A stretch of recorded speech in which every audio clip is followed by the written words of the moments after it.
All rise. The Honorables, the presiding judge and judges of the Court of Appeals of the State of North Carolina. Oh yes, oh yes, oh yes. The Court of Appeals is now in session. God save the state and this honorable court. Be seated. Thank you.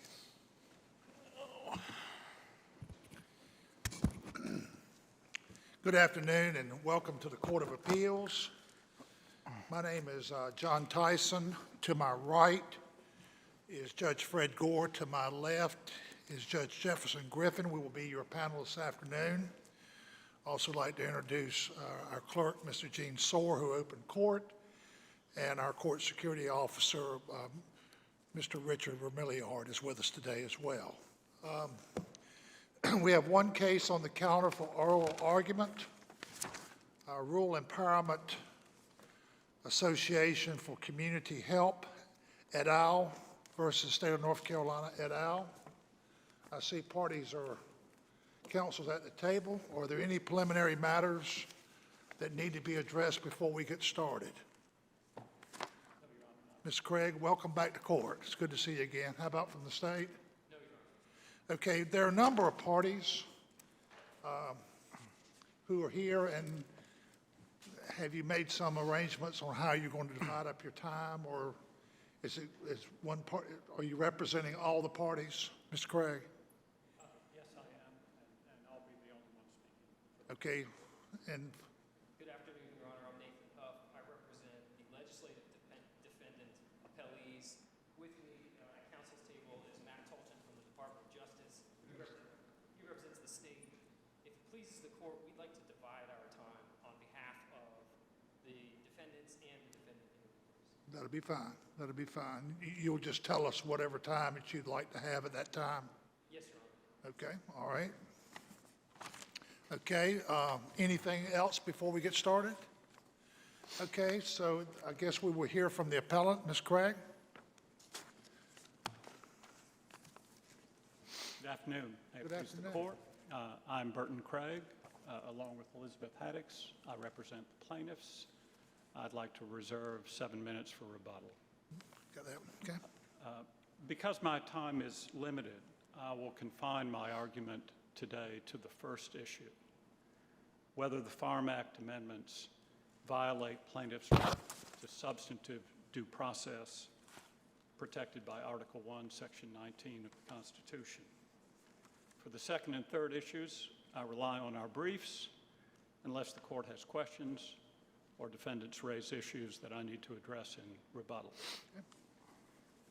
We start with first principles, most recently articulated by then Justice, now Chief Justice Newby for unanimous court in Kirby. Quote, "The fundamental right to property is as old as our state. Property includes not only the thing possessed, but the right of the owner to the land, the right to possess, use, enjoy, and dispose of it, and the corresponding right to exclude others from its use." Close quote. So the right to use and enjoy one's property is fundamental. The nuisance remedy alone protects that right. If there is no right, if there is no remedy, the right is an illusion.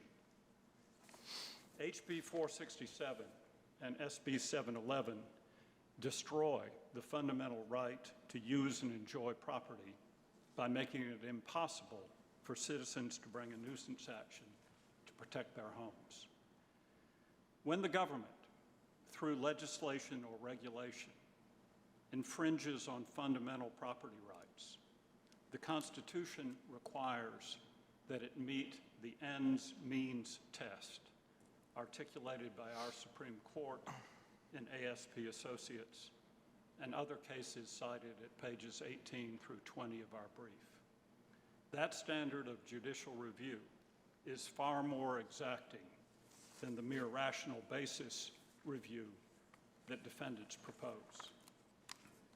What are the components of the ends means test? First, when the state exercises its police power, as the Supreme Court instructs in Kirby, the governmental purpose must be, quote, in good faith and have appropriate and direct connection with the protection to life, health, and property which each state owes to its citizens.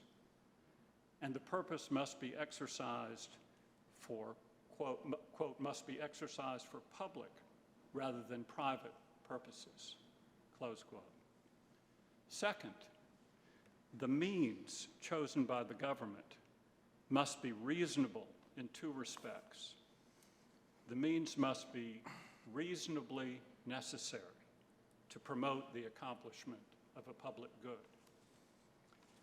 And, quote, the interference with the owner's right to use his property must be reasonable in degree, close quote.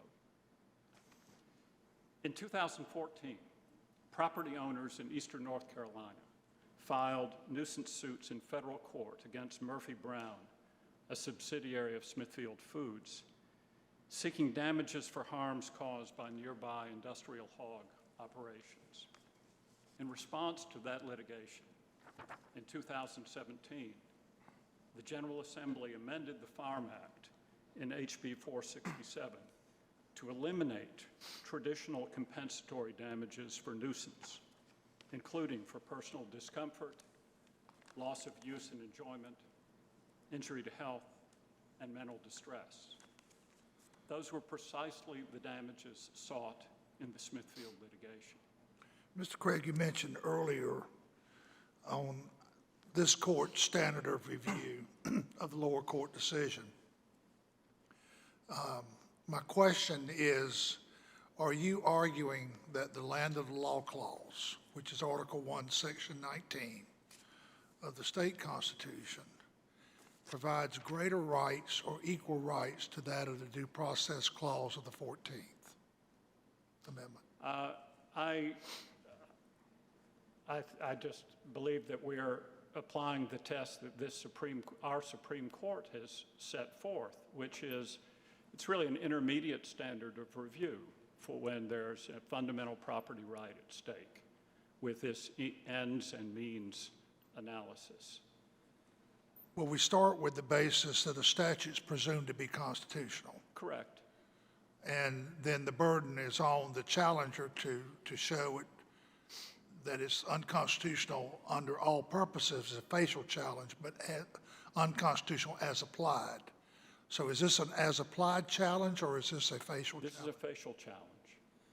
So do you agree that it's the burden of the appellants to show that it's unconstitutional at all times under any circumstances to which it may apply?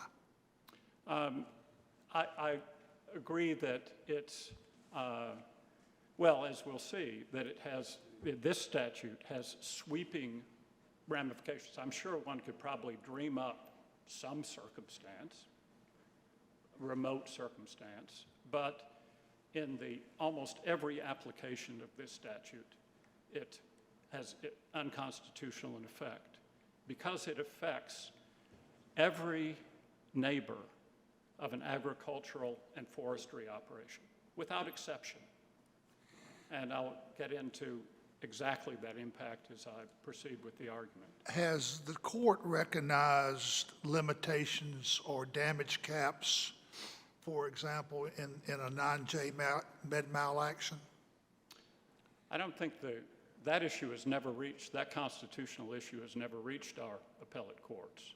That hasn't, the legislature enacted damages caps in 2011, but that issue has never been addressed, has not yet been addressed by our appellate courts. Well, for example, under State Tort Claims Act, I think the maximum recoverable would be $500,000.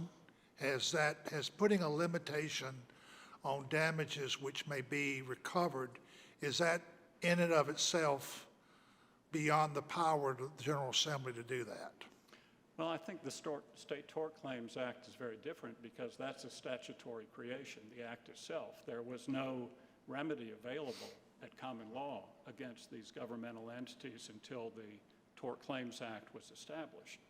That's in contrast to this ancient tort remedy, which the damages, these compensatory damages that were taken away, have been part of the right of North Carolina citizens from the earliest constitution of our state. Has the legislature altered the common law previous to these amendments as it relates to nuisance claims? What the legislature has done, starting in 1979, is to really codify the coming to the nuisance defense and to strengthen that defense. And that was the purpose of that legislation, which was recognizing that with suburban development encroaching on traditional farmland, that farmers needed some protection from nuisance actions. That's right. And they did that, and that was appropriate. That would be as a defense to a nuisance claim, correct? That's Correct, an affirmative defense. Basically, I was here before you. Yes. As it relates to limiting claims to a radius from the quote offending site, which is one of the aspects of this amendment, are you challenging that ability of the legislature to define a class of potential plaintiffs by distance from the alleged activity? Yes, we are, because that is part of the package of restrictions here. If that was all that the legislature had done, this would be a more difficult case. But that's a piece of the other restrictions that, in fact, make it impossible, not only for those more than a half mile away, but for everyone, even those who are immediately adjacent to the property. What about the fact that you have to be a property owner in order to bring the suit? We haven't challenged that provision. What about that a regulatory environmental agency would have had to have determined the conduct to be violative of an environmental law? Is that part of your challenge as well? As a precursor to punitive damages? Yes. We are not challenging the punitive damages cap, except with respect to the second claim, which really affects all of these provisions, the special laws provision. Okay. Thank you. In April 2018, a federal jury found Smithfield liable for nuisance. 2 months later, the legislature passed SB 711 to ensure that neighbors of industrial hog operations would never again be able to sue for nuisance. GS 106-701A, subsection 2, bars a nuisance action by anyone who lives more than 1/2 mile from the agricultural operation. When there was abundant evidence that noxious odors and air pollution from industrial hog operations extend far beyond that arbitrary radius. And subsection 3 and section A1 go on to destroy the remedy for everyone, even those whose family homestead is immediately adjacent to a polluting agricultural or forestry operation. Subsection 3 provides that a nuisance action must be filed, quote, within 1 year of the establishment of the operation or within 1 year of the operation undergoing a fundamental change. Section A1 slams the courthouse door by defining fundamental change to the operation to exclude, not include, to exclude a change in ownership, a change in the size of the operation, the use of a new technology, or even a change in the type of agricultural product produced, and double locking the door.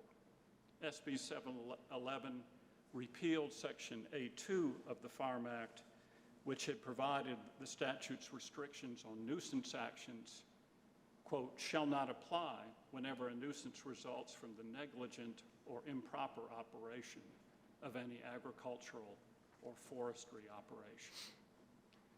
Because no change, however radical, will ever meet the statutory definition of fundamental change, under SB 711, the one-year trigger for filing a nuisance suit will always go back to the establishment of the operation.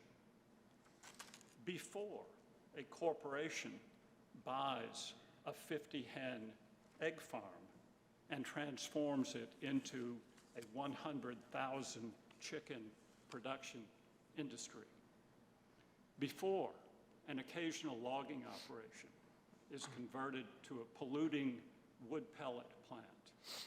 In other words, the homeowner must file a nuisance suit before there is a nuisance.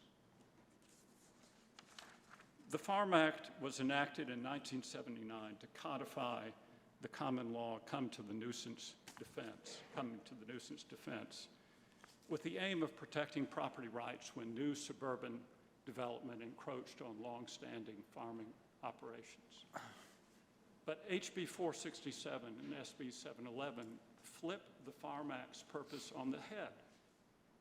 As amended in 2017 and 2018, the Farm Act now confers an unrestricted license for industrial agricultural operations to commit nuisance in perpetuity with no recourse for homeowners whose families have lived on adjacent land for generations.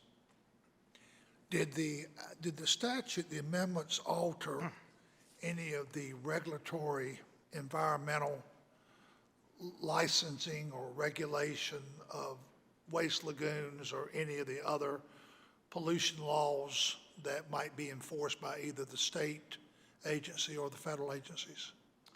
I don't believe so. Would that not be a recourse for a homeowner or a property owner who may feel that the activity exceeds what may be allowed under the state or federal regulatory scheme? You mean to seek the enactment of new regulations? Or to report a violation and to have it reported and have it investigated, either by the state or the federal EPA?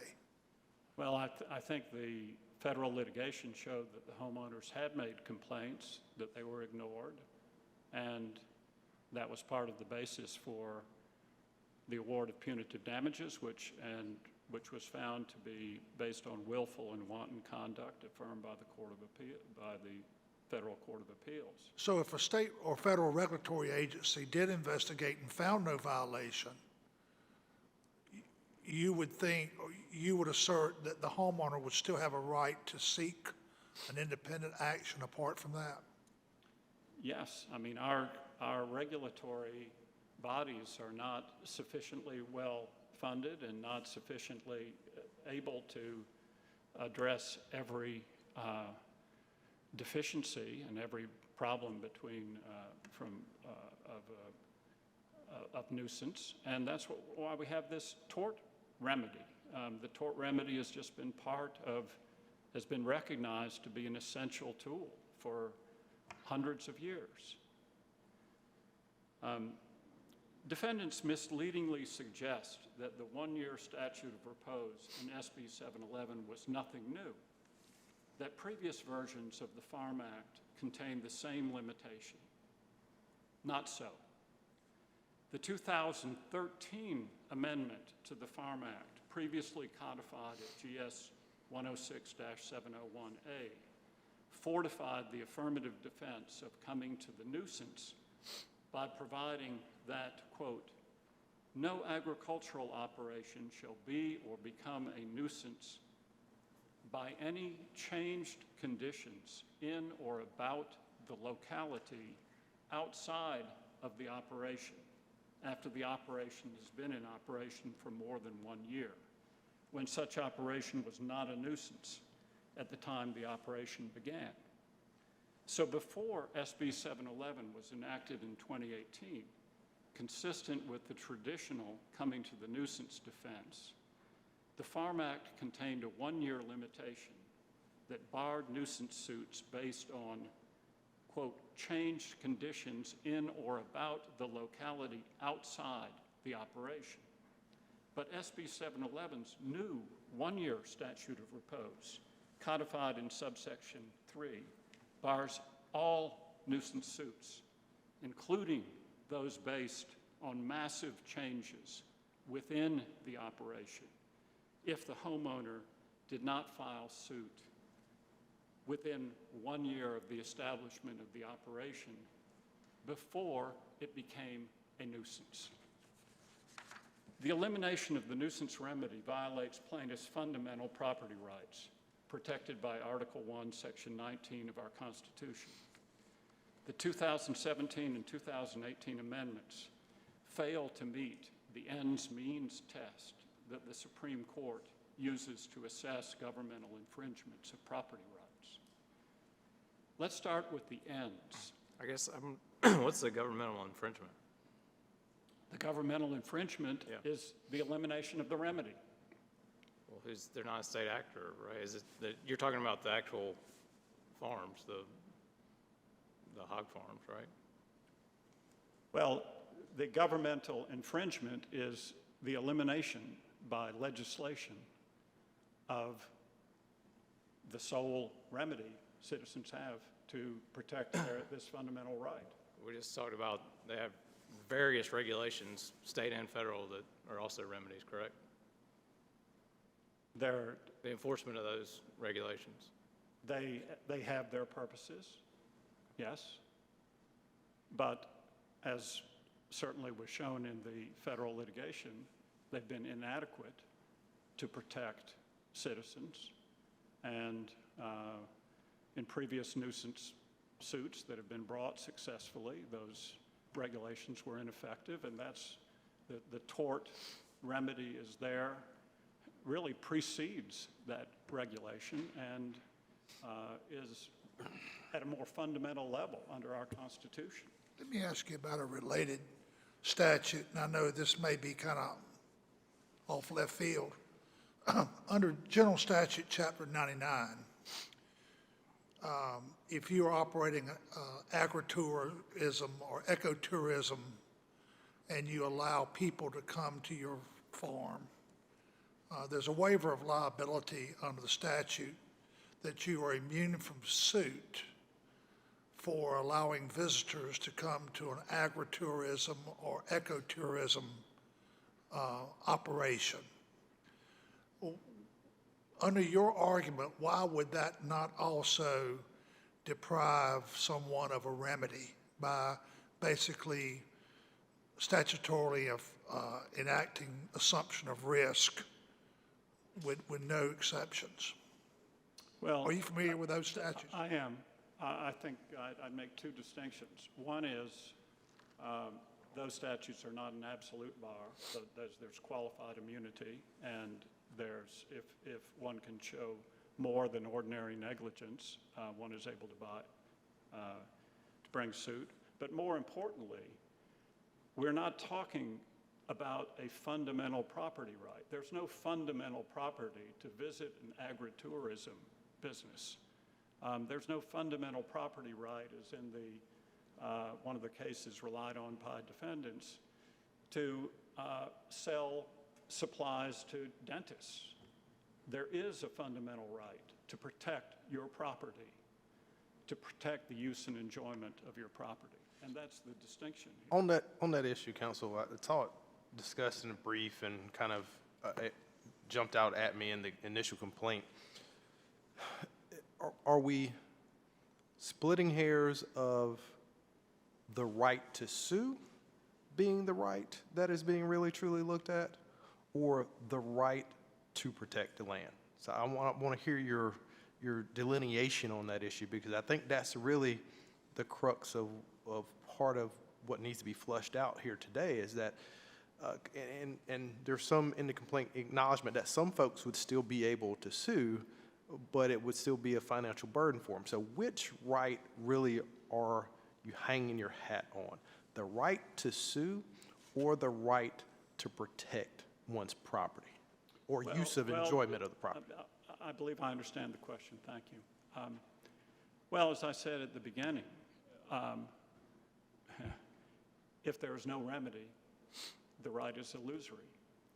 And in this case, that's exactly what we've got. Well, there's a remedy, it's just with restrictions. So that's why I'm asking, because there is a pathway at which to do, and I hope Judge Tyson will give you more time since I'm stepping on the end of that response. But there is a remedy, it's albeit restricted because of the enactment of it. So I'm asking, really, truly, is the right to sue what's being argued, or the right to enjoy and in fully, exercise your property right? Well, I think as we've been walking through the language of the statute, where you have this 1-year limitation from the establishment of the operation, not from when there was a nuisance. That's not when the clock starts ticking, when there's a nuisance. It's from the establishment of the operation. Well, we know with these hog farms, all of them were established before 1997. There's a moratorium since then. So with the enactment of SB 711, that completely ends. There's not a partial remedy left. It's completely annihilated. Did the statute accept declaratory judgments and injunctions? Did they? It bars all suits. You can't go to court. It's not just a damages limitation. You are barred from going to court. Thou shalt not file a nuisance action. So there were no exceptions in the statute that allowed a certain class of actions to go forward? If you didn't, unless you met the 1 year, if you couldn't meet 1 year limitation from establishment of the operation, you cannot go forward. The statute of limitations, that's what they do, period. They set time limits on which to bring claims, but if you bring the claim, then there's still remedies available under the statute. Is that not correct? You can't bring a claim. I mean, you can't, you're barred from filing suit. There's nothing. Well, if you don't bring an automobile accident claim within 3 years, you're also barred, correct? Yes, but what happened here is to benefit the hog industry, where every one of the industrial hog operations had been established by 1997. You set a 1 year limitation period from the establishment of the operation. That bars any suit for all time against those operations. But it goes beyond that. It's not just the hog operations. Let's say tomorrow, I have a property up in the mountains, Transylvania County. I've got a nice, next door, I've got a forest, and my neighbor starts logging occasionally some trees there. Does that for a year or two, then sells to a corporation, and the corporation puts this wood pellet plant there. Under this statute, there's not, and they start operating day and night right next to my property. Since I haven't filed suit when my neighbor, who didn't burden me at all, was logging, then I can't file suit because of the nuisance from the wood pellet plant. So that's every person in North Carolina who has property adjacent to farming or agricultural operations is similarly barred. So you could, I'm sorry. I was going to say, so the people who bought the property, they don't get the same use. Is that what you're equating? You're saying, so the people, the property owner with the house there, if somebody buys a property next to them and continues farming operation, or even changes a farming operation, they don't get to use the property how they want to use it either. They certainly can, but their use traditional in accord with principles that we've all lived under in this state for hundreds of years. There has to be a reasonable balance of course that person can make reasonable use of their property. Right, well, And just isn't because that a policy decision, though, to say that, what that balance is? Isn't that a policy decision for the General Assembly? Well, I don't think it's really a policy decision when you eliminate completely the opportunity to have those interests heard and balanced, the one you're talking about. It's perfectly legitimate for a person who buys property to want to develop it. That's true. But what this does, it eliminates the fundamental property right of the neighbor to even contest, even to walk into court, to make the claim, to have their claim heard. Is that pellet company coming on their property? I mean, they're contained within the property they bought, correct, under your hypothetical? Well, noise, pollution, everything that we saw in the hog litigation of the odor, the noise, the carcasses, whatever. These are the things that intrude on a neighbor's property. And traditionally, back to the days of Blackstone in England, people have had a right to assert and protect their right to enjoy their property. So if I can go back to, and I'm going to have to get into a bit of my rebuttal time if I may. But let's talk about the ends means test with respect to this legislation. Let's start with the ends, the purpose of the Farm Act amendments. In their briefs and in the Farm Bureau affidavits, defendants claim that the purpose of the legislation was not to protect Smithfield. But at this stage of the litigation, on a motion to dismiss under 12b-6, plaintiff's allegations to the contrary must be taken as true. Here's paragraph 68 of the complaint. Beginning in 2017, after the federal court ruled that the nuisance claims against Smithfield could proceed to trial, and continuing through the multiple jury verdicts against the company in 2018, Smithfield lobbyists and state legislators who have received substantial campaign contributions from the corporation worked to immunize Smithfield from nuisance liability by amending North Carolina's right to farm law through HB 467 and SB 711.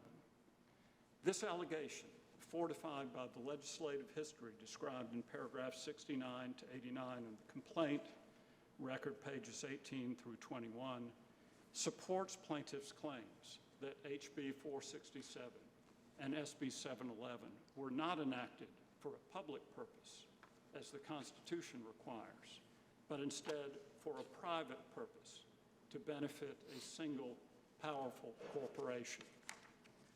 Compounding If you take that as true in the light most favorable to you, your client, is that in and of itself, does that show any liability or any taint to the statute that there were lobbyists who sought to change the law? I mean, if that's going to be the standard, then we got a big problem here and in Washington both. Well, the question, I'm going to the purpose. What was the purpose of this statute?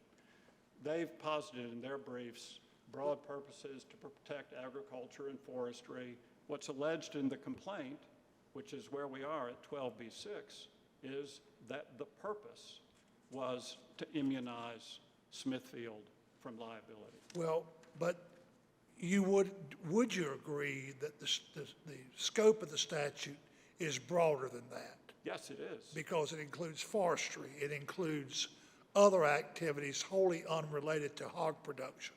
That's correct. So why doesn't the fact that a advocate may have benefited from the statute, if the statute has general applicability beyond the mere party, the private party, why isn't that a public as opposed to a private law?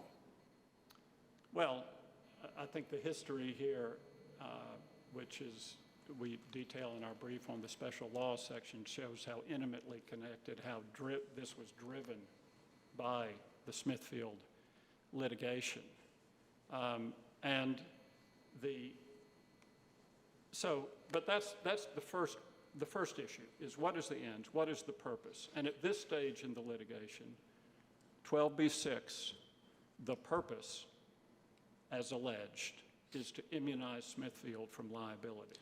Now, this act went much broader. On that broader issue, counsel, on Judge Tyson's point, I guess, is it hard to just look at that without taking a step back and looking at the big picture of it being applied to forestry and being applied to some type of agriculture in the state of North Carolina when agriculture is such a public necessity that drives the economy of North Carolina, provides for so many families?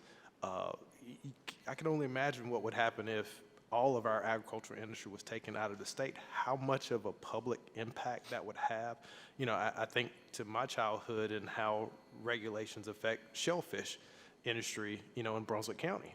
If there was something that took away that industry from that county, the livelihoods of the people that would be impacted in the economy. So how do you look just within that scope of saying, hey, this benefited one entity or one private business, without then looking at the public scope of the agricultural, you know, industry and the lives and the impact in our economy? Well, that takes us right into the means chosen, the means part of this test, and let me address that if I may. The means test, we start with, was it reasonably necessary to promote the accomplishment of a public good? And at the 12b-6 stage, the record contains no evidence that Smithfield or any other agricultural or forestry operation needed additional protection from nuisance suits. Let me ask you this. In the federal court, my understanding was the Right to Farm Act was asserted as a defense, but the federal judge found that it was not applicable. Is that correct? That's correct. Well, isn't that in and of itself a sufficient reason to provide the protection or to amend it in light of that ruling? Well, those were proved to be meritorious lawsuits. Those were five. Right, but they were meritorious arguably because the defendants did not have a right to assert the Right to Farm Act as a defense in those suits, correct? The court ruled, and the Fourth Circuit affirmed, that the defense did not apply here because these were homeowners who had been there from the beginning. So the Right to Farm Act coming to the nuisance defense, of course, didn't apply. The court was correct, absolutely correct, in making that ruling.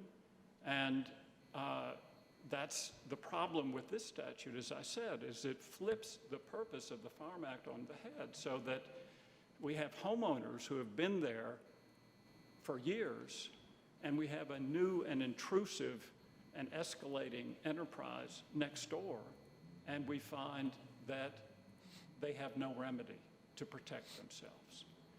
This,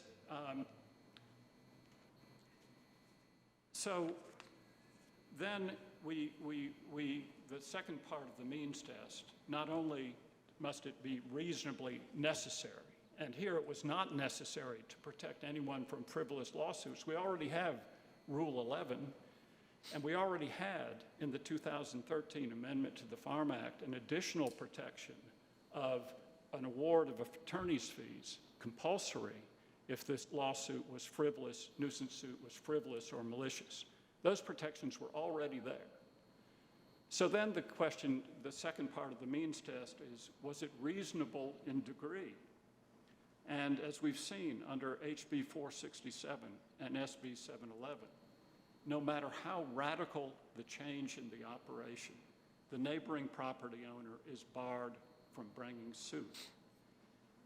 In equating the destruction of ancient property rights with just another economic regulation, defendants seek to avoid any substantive review of these sweeping amendments. The blank check they demand, especially at this stage of the litigation, would have dire consequences for property rights. If the nuisance remedy can be so cavalierly extinguished, so can the ancient remedy for trespass. The logic of a defendant's argument would shield from judicial review a law eliminating the trespass remedy after coal ash spills ruined homeowners' land, contaminated their drinking water, and sickened their families. Fortunately, our Constitution provides more sturdy protection for the property rights of our citizens.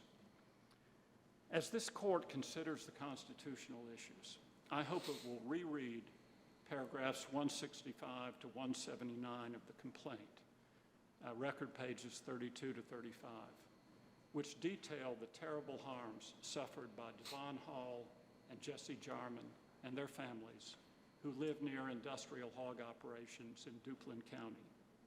Their experiences mirror those described by Judge Wilkinson in McIver v. Murphy Brown. I quote,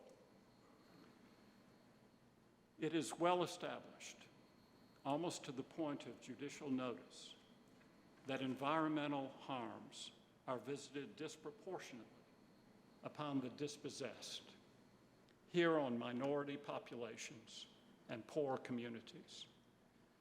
But whether a home borders a golf course or a dirt road, it is a castle for those who reside in it. It is where children play and grow. Friends sit and visit, and a life is built. Many plaintiffs in this suit have tended their hearths for generations. They are exactly whom the venerable tort of nuisance ought to protect. HB 467 and SB 711 deprive Mr. Hall and Mr. Jarman and other homeowners all across North Carolina of that venerable tort's protection. The nuisance remedy is the only means that citizens have to protect the fundamental right to use and enjoy property. The destruction of that remedy by HB 467 and SB 711 violates Article 1, Section 19 of the Constitution. The court should reverse and remand to the trial court for consideration of plaintiff's claim under the proper ends-means analysis. Thank you. Thank you, Mr. Craig. We will also give you a few minutes reserve rebuttal, particularly in the event they raise other issues that you haven't had a chance to address. Thank you very much. Argument for the state.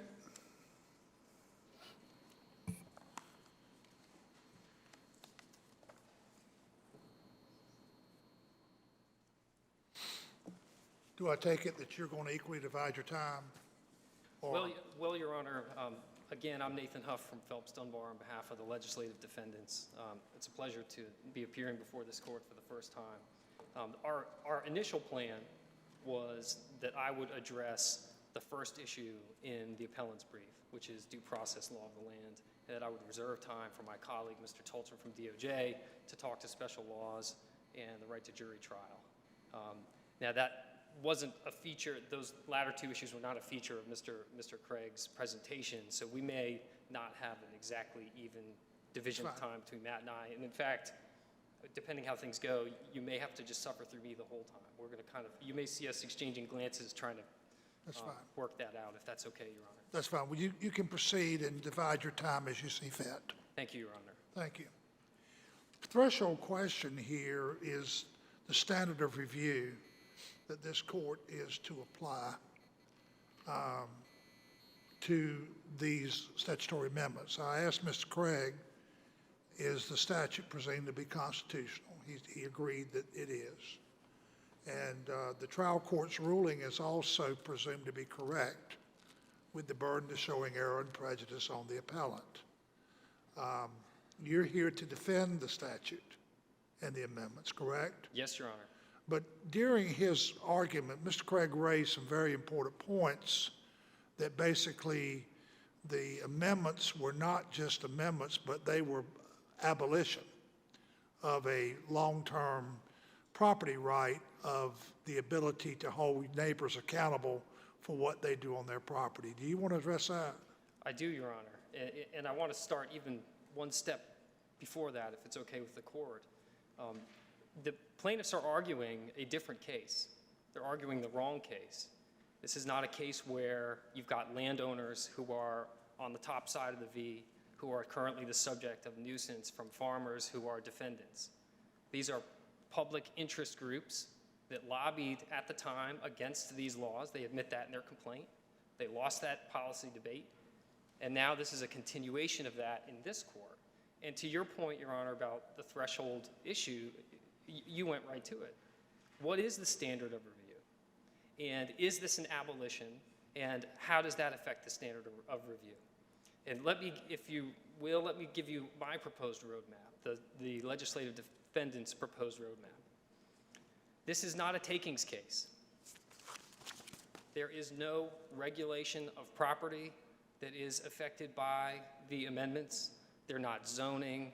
They're not a taking. In fact, if you look at the appellant's brief, they admit this. Look on page 20 of their brief, they admit that this is not a land use regulation, it's not zoning, it's not a taking.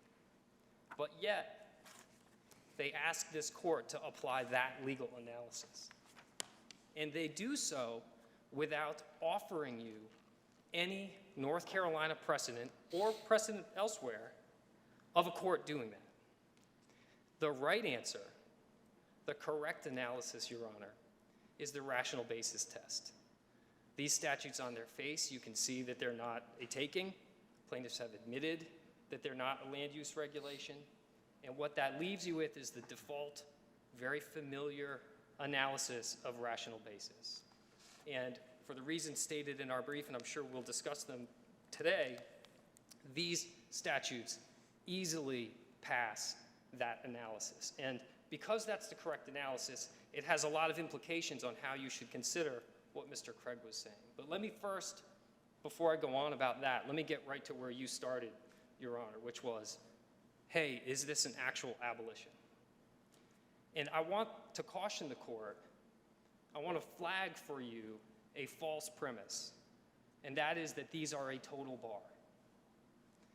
What plaintiffs, well, let me start here. If you look at the plain language of these statutes, 467, 711, and you read them, even the title, right? They define remedies, their limitations. When you read 711, it sets forth preconditions. And it's not disputed that the General Assembly has the authority to establish preconditions for a cause of action. They have the authority to abolish causes of action. They have the authority to legislate with regard to the common law, and when they do so, their enactment supplants the common law. And so the argument or the language in the brief and today in oral argument that these are a total bar is false. They are on their face, yes, they establish preconditions. They do. Do they limit remedies? Absolutely, they limit remedies. You can get the full value of your property from the jury under HB 467. Plaintiffs may think that that's inadequate. They may disagree with that policy. Down at the General Assembly when it was being debated, they probably did. But that's not a total bar. That's not a total destruction. They may say that the preconditions in 711 are too strict. Boy, it's really hard to find, it's really hard to sue a farmer now. Right, well, how strict it should be or not be, that's their policy preference. But what I just caution the court is, before you undertake constitutional analysis, don't immediately accept the false premise. What we're really analyzing is a change in degree. The right to farm law, which pre-existed for 40 years, has been made more strict. Plaintiffs believe too strict. Our position is that it's within the General Assembly's purview to legislate with regard to how strict, and they've done so, and that action supplants the common law. It's entitled to deference and a presumption of constitutionality. And because in doing so, they haven't regulated real property, like in the way, for example, if you pour through plaintiff's brief, when they're making this argument, They're citing cases. And if you look at those cases, every single one of them is a zoning case or an ordinance case. And every single one of them is an individual plaintiff whose real property rights are being restricted, or in the case of the MAP Act, all but eliminated. So counsel, is it fair to say, just kind of in the summation of what you said thus far, because I think that kind of addresses my question, is that because of the lack of ability to cite two cases dealing with the use or taking of property, and we're dealing with zoning, and this is just your argument, but I'll make sure I'm understanding it, is that really it seems that the right is, that you're saying that they're trying to argue is a right to sue versus the land. Am I, because at this point, and then in saying that, you're still saying that it's the right of the legislature to be able to regulate the policy and the scheme that associates with suit in this industry. So there's kind of two things going on, Your Honor. In the reply brief, there's really, you see the two of them, right? Here, Mr. Burton featured really only the first one, right? And that's the version of the argument as pled in the second count in the complaint. And what they say there is these violate due process because they are a regulation of property, real property rights, okay? We've been infringed of our right to use and enjoy our real property. Well, how? How did that infringement happen? Well, what they allege in the complaint is this new theory that they want you to adopt, which is, well, this lawsuit over here, this cause of action at the common law, that's our favorite way to protect these real property rights. And if the General Assembly wants to pass a law that's going to regulate this cause of action, they want you, Your Honors, to write an opinion that says the two get treated the same under the law. Heretofore in North Carolina, if the General Assembly wants to pass a law that's going to change the remedies or elements of a common law cause of action, and that cause of action could be used by some plaintiff in the future to allegedly protect a fundamental right, then that's analyzed just like the MAP Act was analyzed. Whereas until today, well, and as of today, the law is and remains that the General Assembly has the authority to act in that way. It's clear as day. It's in Lamb. It's in Ryan. You can see they're laid out for you in the briefing. And that when they do so, those enactments are analyzed under rational basis. Now, you asked about a second thing, Your Honor, and I just want to be very clear, and I want to make sure I address your question about that. There is a second argument, a backup argument, that comes up in the reply brief. Mr. Craig didn't feature it here today, but it's a second infringement.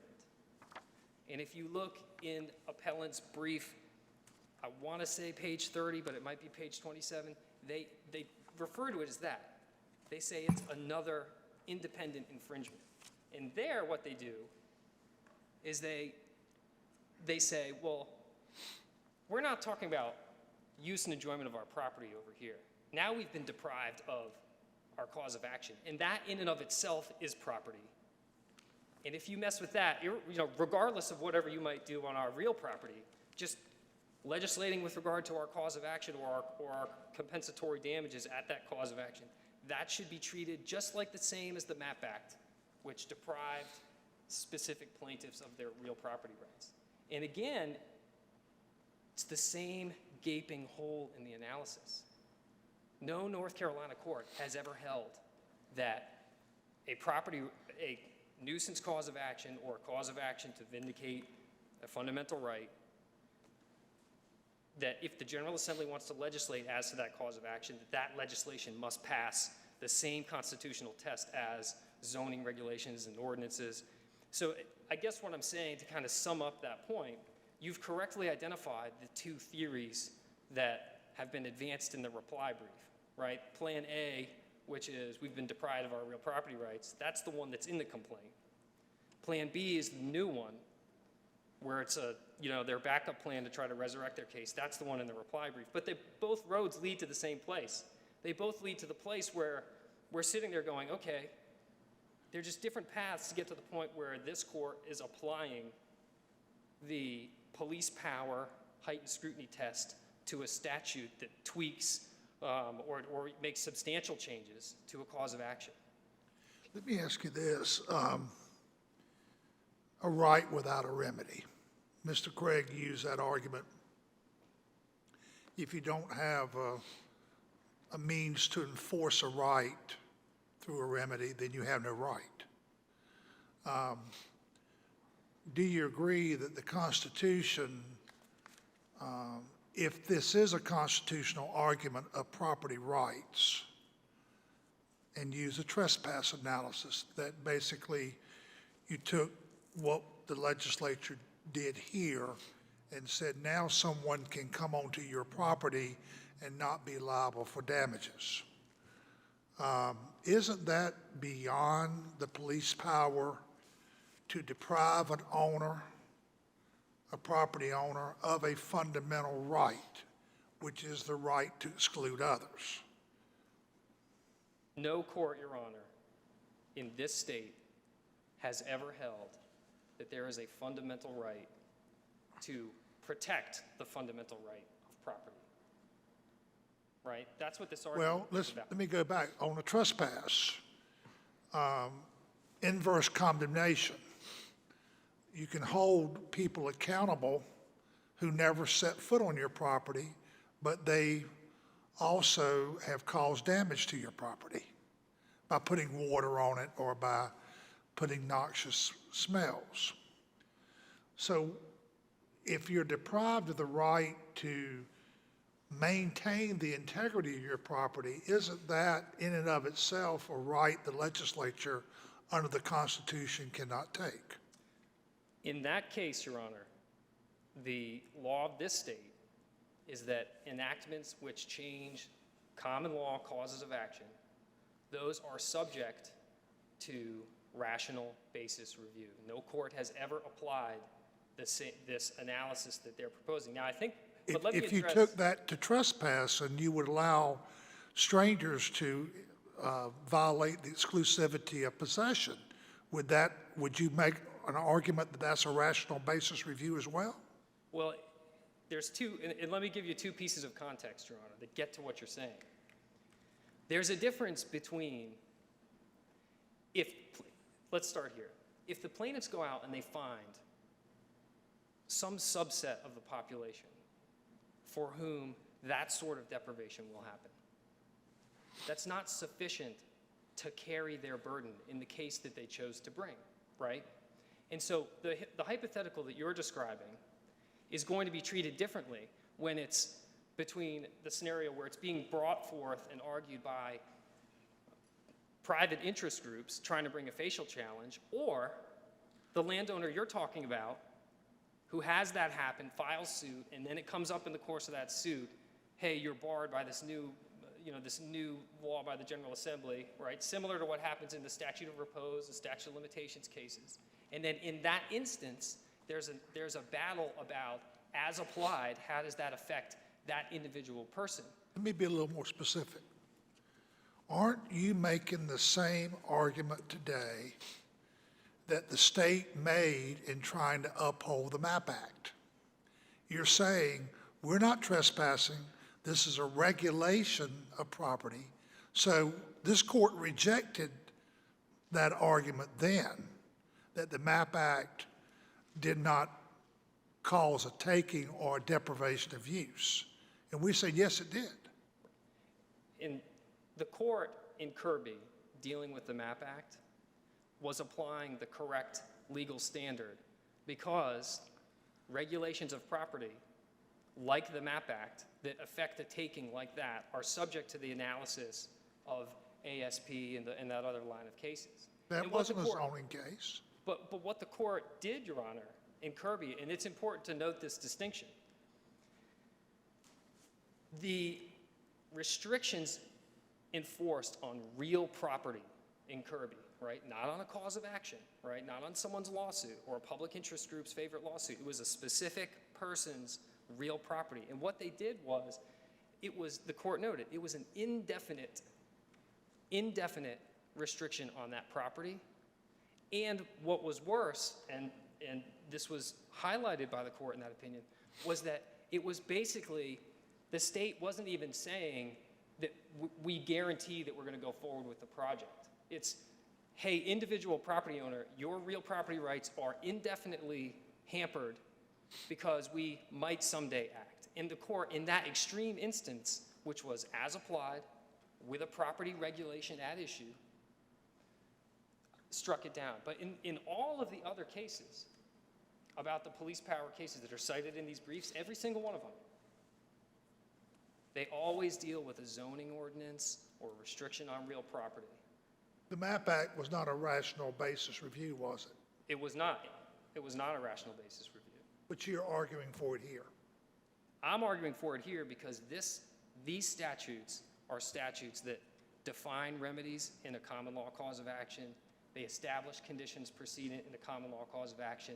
And there's a mountain of North Carolina case law going back decades that says that the General Assembly has that authority, and that when it uses that authority, those sorts of bills, or excuse me, those sorts of laws are subject to rational basis review.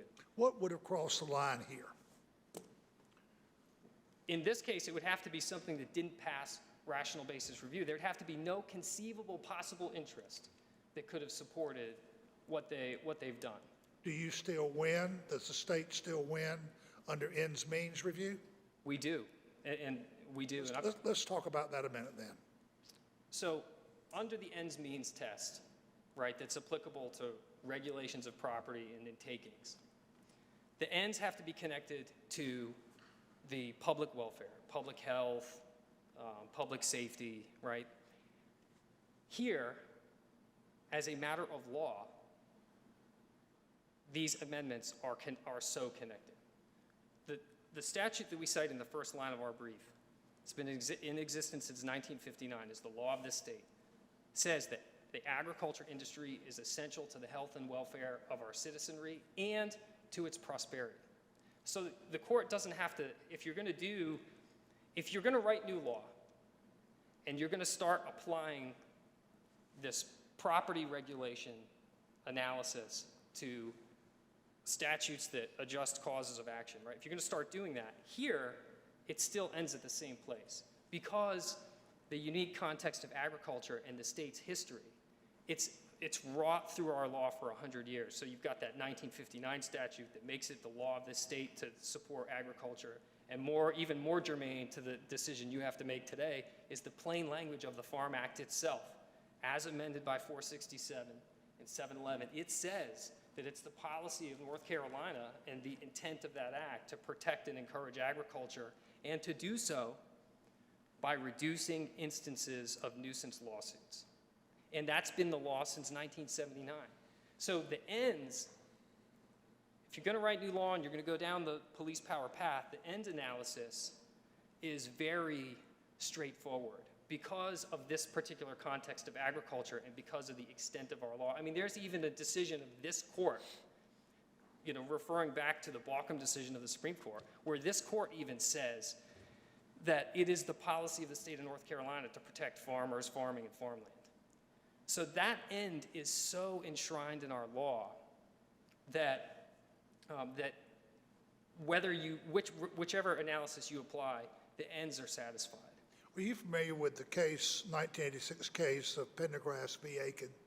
I'm not, Your Honor. The law in North Carolina with regard to stormwater up until 1986 was stormwater was a common enemy, and every property owner could do anything they could to ameliorate the effects of stormwater, including dumping it on their neighbor without liability. In 1986, on the Pendergrass v. Aiken, the Supreme Court went to a reasonable use standard. They're saying, okay, stormwater is still a common enemy, but you have to be reasonable in what you do so as to avoid injury to your neighbor's land. Why isn't that, is it a blank check here? Just because I'm wearing the label of farmer or forester? Am I not under any type of reasonable use standard? If you read the statutes, 711, and there's some of it, it straddles both enactments. There's carve-outs. And I can't recall which of you brought it up when Mr. Burton was presenting, but the statutes specifically carve out all of tort law except nuisance. They specifically carve out any damages arising from waters of the United States. They specifically carve out pollution, specifically carve out trespass. And as the court correctly brought, Even after the 1 year? Or must they be Well- brought within the 1 year? well, Your Honor, those causes of action are completely untouched and unaffected by these particular Period. pieces of legislation. Right. This legislation is laser focused on one specific cause of action that the General Assembly has said is a unique threat to agriculture. So the entirety of tort law and all of those other causes of action are available. So if someone living next door to a farm has a tractor going across their lot every day, they've still got a cause of action. If someone living next to a farm gets sick because of some negligent operation on the farm, they've still got a personal injury case. If a farmer spills hog waste into a waterway and it pollutes your well, you still got it. This is only about nuisance. And the court correctly pointed out and asked Mr. Craig about, well, what about the robust regulatory framework in the state of North Carolina with regard to these lagoons? And I can't cite you chapter and verse, but they're heavily regulated. They have to have a permit. There's a general permit for the industry every year. They're subject to inspections and enforcement actions. There's a mechanism to report. Now, plaintiffs have a policy dispute about whether or not that's enough, whether or not we spend enough, whether or not they do enough. That's a policy issue within the purview of the General Assembly. That's a ballot box issue. But the point is the same, right? It gets back to my watch out for the false premise that this is a total bar and that these people have nothing left, right? There's a lot of avenues. There's a lot of avenues. So the court should not accept at face value this language about, oh, this is a blank check, this is the elimination, the destruction, the obliteration. It's just not that. They may think it's too strict. There may be some plaintiffs in the future who have successful causes of action, and there may be some plaintiffs in the future who don't. And that's the case with every piece of legislation. And with regard to that, let me just point out that this legislation is prospective in that it applies into the future. And the bar that plaintiffs have set for themselves, you can look in the record at page 43 in their prayer for relief. What do they want? They want to enjoin permanently into the future the entirety of these two statutes for all of forestry and all of agriculture. And because they've undertaken that, they've set the bar high for themselves voluntarily. They've decided to take on what the courts have described as the most difficult cause of action to sustain. They have to prove that in every single application that there is no constitutional application possible, right? And they can't do that. Why can't they do that? Because what about watermelons? What about Christmas tree farmers? What about the entirety of the forestry industry? Read the complaint. They don't even plead. They plead, the whole complaint is laser focused on one specific type of farming and one specific type of person. But then they get to the end and they say, enjoin the whole thing forever of these two industries. Well, if you want that, then you've got to pony up and meet your burden to show that it's going to be unconstitutional every application. And when Mr. Craig was presenting, I think in response to a court's question, he said almost every application of these statutes will be unconstitutional. That's an admission that he can't meet that requirement. And if you want facial relief, you've got to meet the facial burden. Can you address specifically that enlargements and changes of use from what was originally done are exempted, and there's no right to challenge where the operation completely changes or is enlarged to the point that the impacts are nothing like they were when the use was initially established?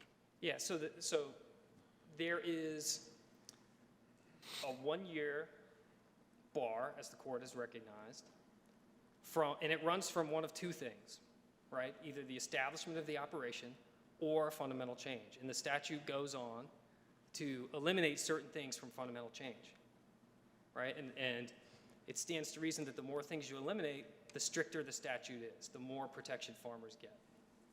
There's also a 3-year window that the use could be discontinued for 3 years, and if reestablished with a completely different use, all but within farmer or forester, that it's still allowed and cannot be challenged. Do you agree with that? I do, Your Honor. I do, Your Honor. And that's a question of degree.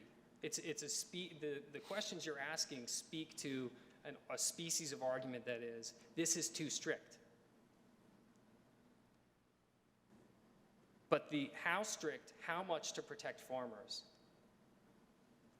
is, as a matter of law, within the discretion of the General Assembly. So long as it does not violate a constitutional right. That's exactly right. And the proper test when it's challenged, as it is here, by public interest groups who are seeking a facial relief, the proper test is rational basis. Now, if we were at the trial level and there was an individual neighbor whose suit was being dismissed because of this, and that neighbor, the landowner, was a party to an as-applied challenge or some litigation, that may be a different outcome. I mean, that's a different case that's not before this court. These are interest groups who admit in the complaint that the reason that they want to protect and preserve nuisance, this is in paragraph 38, and there's a couple others, maybe 30 and 11, that the reason they care about nuisance is because they view it as the best way to, quote, hold accountable the industry and, quote, deter the industry from practices they don't like. This is not a landowner case where the court's decision is going to impact an individual landowner who's got a case pending before it. This is a facial challenge wanting to change the law for the entirety of two industries that are important, essential as a matter of law, into the future. You're very close on your time, and I wanted to give you an opportunity maybe to allow your co-counsel, if you have any. I got the green light to talk just a little bit more, Your Honor. You have about a minute and a half. No North Carolina court has ever done what they're asking you to do. That's inescapable. And the reason they're asking you to do that is because they want to get around three things. One, that the General Assembly, according to decades of precedent, has the authority to modify the common law, to supplant it, to abolish it, to establish conditions precedent. Two, when it does so, those enactments are subject to rational basis review, that these statutes are easily going to pass given the law of this state. And three, that the court, when it conducts that analysis, has to presume constitutionality, has to afford the General Assembly deference in that policy, and also has to hold the plaintiff to their burden to show beyond a reasonable doubt that these statutes are going to be unconstitutional in every possible application for both industries from now and into the future. They can't even come close on that. This court should not change the law in that way to benefit these special interest groups. Thank you, Your Honor. What would you have the court do? Your Honor, you should affirm the trial court's unanimous dismissal because it applied rational basis, which is a familiar standard that's easily passed in this case. Thank you. Thank you, Your Honor. Mr. Sewell, will you set the rebuttal clock for 5 minutes, please? Yes, Your Honor, one moment.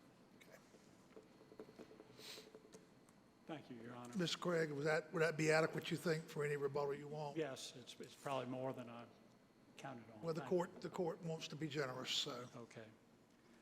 give you an adequate time to respond to what we've heard from the appellate. Mr. Huff just said no court has ever ruled the way we are asking. Well, no General Assembly, no North Carolina General Assembly has ever done this before. No other General Assembly has effectively abolished one of the ancient property rights that are an essential part of the bundle of rights that the Supreme Court talked about in Kirby, the right to enjoy and use one's property. There was no, I guess, counsel, I hate to cut into your rebuttal time, but on that issue, on the abolishment, so would there be a class of citizenry that would have been contiguous or, have a cause of action within that 1 year time frame that could not have brought suit prior to the enactment of the statute? Isn't it true that if they were there next to, and the company, Smithfield or whatever interest, company moved next to them, would they not have had a year to bring a suit? no, and that's, the proof would be in the fact that these nuisance lawsuits were successful. The nuisance lawsuits in federal court, because they were brought under the 2013 statute, which appropriately recognized that the Farm Act's purpose was to enforce and reinforce the coming to the nuisance defense, and that did not apply to those citizens who faced recurrent nuisances. I guess I'm not asking it appropriately. So obviously, anybody that would have come to, the property after that defense would invoke, and, there's rightful action. So prior to that, and would there not have been the right of the citizen to bring that suit? They just did not do it? If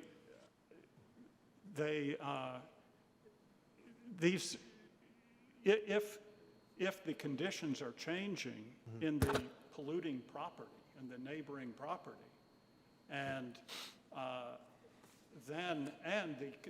the conditions are continuing year after year, this is the type of nuisance, so it's called a recurrent nuisance, then there is a limitation. Your damages are confined to the previous 3 years. So would not that be something that could not be lobbied to the legislature to create if the nuisance claims have gotten worse or the conditions have gotten worse? I guess my question is, for that class of individuals that, were there and, the hog farmers come there, they were there already, and they clearly could have had a cause of action within that 1 year. Is that not within the purview of the legislature for your group or the citizens to lobby, say, hey, we need this changed? Because there is an issue that it looks like whether facially it could be applied the same way and same outcome. So I'm asking, the issue of changing the current law, is that not something that should be happening within the legislature versus here in the courtroom? Well, I think the legislature has acted. And when the legislature acts and it takes away, as we allege, fundamental property rights, then it's the role of the judiciary to look at it. Okay. And that's all we're asking here in this court. We're not asking for a definitive ruling on whether this is constitutional or not. We're asking for a remand to the trial court so that there is appropriate application of the proper test. And I'm hearing from my opposing counsel that really, when they're proposing rational basis review, does it really make sense that if the legislature, there was no answer really to your question about trespass. If this court were to rule that simply rational basis review, when we take away an ancient fundamental right to bring suit to protect your land, there would be nothing to stop the legislature tomorrow from going into session and saying trespass remedy is eliminated. According to them, all they would have to do is meet a rational basis standard of review. Well, that can't be the law. Our property rights are too important for that to be the law, for the courts to simply give a blank check, to use your language, to that kind of legislative action. I believe Judge. Yeah, Griffin Mr. has Grigg, so for the taking under the law of the land, you recognize that they're not taking their land, they're not taking the actual land, correct? Then that's not happening in this scenario. You're alleging that taking is the use and enjoyment from fumes and just being next to it. Is that accurate? The use and enjoyment of the land, which is as detailed in the complaint and in the federal litigation, has to do with intolerable, constant pollution, air pollution. There was I think, an error here in the statement here about remedies for pollution still being available. It specifically says water pollution. There's no remedy for air pollution, the kind of pollution that makes can make life next to one of these farms unendurable. That's been eliminated. And again, we're not asking the court to make a ruling on whether this is constitutional. We're not even asking the court, and we're not asking for a determination of whether that is an improper use of the land. We're just saying that the court, the lower court, should look at this using the proper degree of scrutiny. Was the purpose appropriate? Were the means reasonably necessary? And was the scope reasonable? And here the scope was sweeping, and I'm glad I've got an opportunity to talk about that, because it's true that the individuals in these membership associations are primarily from Eastern North Carolina. They're primarily affected by the hog farms. But what we have here is legislation that is sweeping in its effect. Every single neighbor of North Carolina of an agricultural or forestry operation is subject to this law. Every single neighbor is barred if they did not file suit, or if they do not file suit in the future within a year of the establishment of any kind of operation, no matter how small. So on the one hand, you've got a provision in there that says you're going to be hit for attorney's fees for nuisance, for filing a frivolous action, but you're also being told, unless you file suit when it's not even a nuisance, you have no remedy. This is a classic catch-22. Let me ask you one final question, Mr. McCray.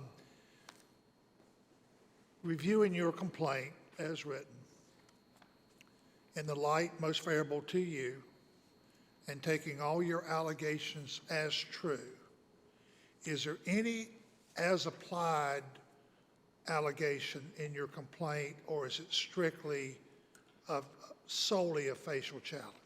It's solely a facial challenge. Would you like to take a moment just to sum up and tell us what you'd like the court to do? I would like the court to recognize that when fundamental property rights are at stake, and when the legislature acts in whatever fashion to eliminate or radically restrict fundamental property rights, then more scrutiny is required than simple rational basis review. And we would ask the court to reverse and remand to the trial court for application of the proper standard of review and using the means ends test. Thank you. Thank you. Thank you. Anything further? So, Thank you for your arguments. Mr. Sorrell, will you adjourn court? All rise.